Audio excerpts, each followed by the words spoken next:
그대자, 손풍기 영수, 리치 언니 정수, 매회 역대급 캐릭터들이 등장해 시청자들의 도파민을 자극하고 있는 나는 솔로. 나는 솔로로 연애 프로그램에 입문하면 다른 프로그램은 시시해서 못 본다는 말도 있죠. 방송을 보고 있으면 어디서 저렇게 특이한 사람들만 모았나 싶은 생각이 들 정도인데요. 회차를 거듭할수록 역대급 빌런이 등장해 나솔 팬들은 남규홍 PD 인복 좋다고 말하기도 하죠. 그런데 논란은 인기에 비례해 생긴다고 했던가요?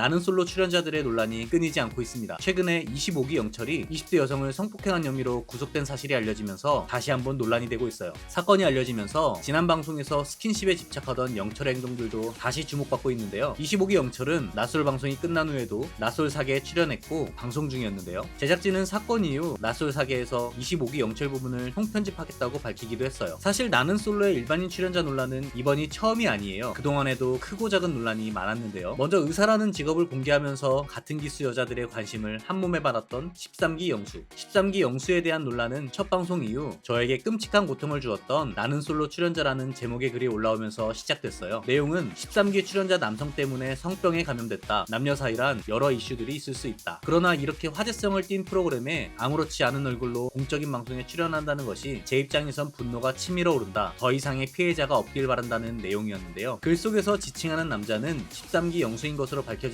논란이 된 거죠. 이 사건에 대해 방송이 끝날 때까지 사과도 변명도 하지 않던 13기 영수는 13기 마지막 방송 이후 진행된 라이브 방송에서 나는 건강하다라고 밝히면서 사건은 일단락됐는데요. 이 사건 이후 나는 솔로 제작진은 일반인 출연자들에게 성병 검사 확인서를 받기 시작했어요. 직설적이고 화끈한 화법으로 인기를 얻었던 10기 정숙 역시 폭행, 사기 혐의로 논란이 되고 있어요. 10기 정숙은 손풍기 플러팅, 김치찌개 진실 공방을 탄생시키며 지금까지 역대급 출연자로 회자되고 있는데요. 10기 정숙이 진행한 자선 행사에서 명품 목걸이와 팔찌를 각각 220만원, 140만원에 구입한 사람들이 해당 물건이 가품이라며 10기 정숙을 사기로 고소하면서 논란이 시작됐어요. 또 사기 사건에 대한 조사가 진행되는 와중에 폭행 사건도 일으키면서 더 논란이 됐는데요. 택시를 잡던 중에 모르는 남자와 시비가 붙은 10기 정숙이 남자의 뺨을 때렸고 결국 정숙은 700만원 벌금형을 선고받았어요. 16기 돌싱 특집도 경각심 영숙 등 역대급 출연자들의 향연이었는데요. 역대급 출연자들이 나온 만큼 방송 후의 논란도 굉장했어요. 특히 최종 커플이 된 16기 영숙과 상철이 방송 후에 무슨 억하심정이었는지 서로에 대한 폭로전을 펼치면서 진흙탕 싸움을 벌였는데요. 영숙은 상철이 자신을 포함해 3명의 여성과 동시에 만났다. 여성 편력이 심하다는 것을 알게 돼 헤어졌다고 폭로하면서 상철과 나눈 메신저 대화 내용을 공개했어요. 영숙이 공개한 대화 내용은 상철이 과거 자신의 성경험을 언급하면서 다른 여성들에게 성적인 메시지를 보낸 것들이어서 더 충격적이었죠. 하지만 상철은 서로 좋아하는 성인 남녀 간의 이성관계에서 지난 대화는 전혀 문제될 것이 없다며 자신은 당당하다고 맞대응했는데요. 결국 두 사람의 폭로전은 법적 공방으로 이어졌고 16기 영숙이 명예훼손 혐의로 200만원 벌금을 선고받으면서 마무리됐어요. 나는 솔로는 출연자들뿐 아니라 제작진 논란도 있어요. 메인 PD인 남규홍 PD의 제작진 불공정 계약 논란인데요. 작가들과 표준 계약서를 작성하지 않아서 작가들이 제방료를 받지 못하게 했다는 논란이 있었고 또 자신의 딸이 자막을 맡아서 썼다는 이유로 작가 스크롤에 딸의 이름을 올린 사실이 밝혀지면서 논란이 됐어요. 참고로 자막 작업만 한 작가가 작가 스크롤에 이름을 올리는 것은 방송업계에서는 있을 수 없는 일이라고 하네요. 남규홍 PD는 불공정 계약, 갑질 의혹과 관련해서 국정감사 증인으로 채택됐는데 해외 출장을 핑계로 국정감사에 출석하지 않으면서 논란은 더 커졌어요. 일반인 출연자부터 제작진까지 논란은 계속되고 있지만 나는 솔로의 인기는 여전한데요. 여러분도 나는 솔로 좋아하시나요? 나는 솔로 출연자 논란에 대한 여러분의 생각을 댓글로 남겨주세요. 오늘의 영상은 여기까지입니다. 영상이 도움이 되셨다면 구독, 좋아요 부탁드려요.